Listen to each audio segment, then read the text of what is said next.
I found myself just looking bright-eyed, bubbly. I can't get enough of it, honestly. The highlights, you'll be set for life with this palette, or until it runs out and you buy another one from essential.com. I'm a really big fan of the like brown eyeshadow trend, so I've been using this with a damp brush to line along the lash. I love a little eyebrow pop just under, so either the Sin or the Unlucky, those look gorgeous over the eye. I do like this boring shade. It's definitely not boring, and it's a day-to-day essential. Just makes you look a bit more lifted, you know?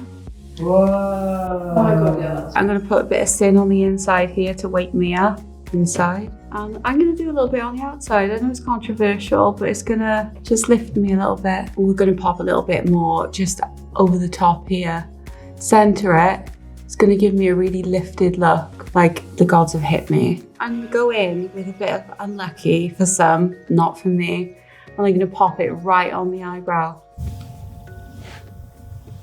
Transformation. My experience with the Sin palette is that it's a really neutral palette. You can wear it every day and it doesn't look too much. I really enjoyed using the satin and shimmer shades the most. I found they had the most pigment, and I also love a satin and shimmer shade. I think pinks complement blue eyes well. I think maybe more amber colors usually would, but if I'm looking for a more subdued look, then I would try the Sin palette. They lasted like about 8 hours, but I used the all-night satin spray to make sure that they lasted longer, so that's a tip for you. So I wanted to trial out the Naked Sin palette, and I've been incredibly impressed. The thing that I've actually liked most about it is the portability and the fact that it's so small. I recently went to Poland, took it with me. Fantastic. Fits in my little very messy makeup bag and it's just ready to go. It's great. I love the colors. I can do the colors up or do them down depending on the time of day. I like to go in with TBH in the evening for a more dramatic look, but in the regular day-to-day, I'll do Unlucky or Sin just on the lid, and then a little bit of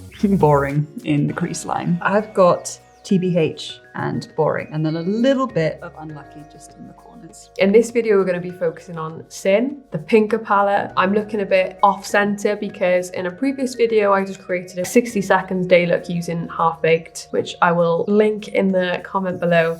But now we're going to be focusing on Sin. When I saw this palette, I knew it was angelic, pretty, that kind of look I always want to achieve, but maybe don't. I was excited to amp it up and see what I could create, if I could create this sort of twisted angelic look. To me, it's just calm, it's too pretty, it's the perfect bridal palette. The colors, if I just swatch a few, you can see they're absolutely stunning, and they make that perfect Pinterest bridal look really easy to achieve. Today, what I was doing was, it's so funny because it's called Boring, but it's the complete opposite. It's literally a shade that everyone needs. I'm just going to start by literally popping that in the crease. Again, this is like a 30-60 second look. As I've got hooded eyes, I need to basically create a fake lid. What that means is just going straight across with Boring. I then create more depth with Twisted. And you see I'm starting to fake my eyelid, constantly just making sure it's blended. And then the shimmers do work better with finger, so I was popping a bit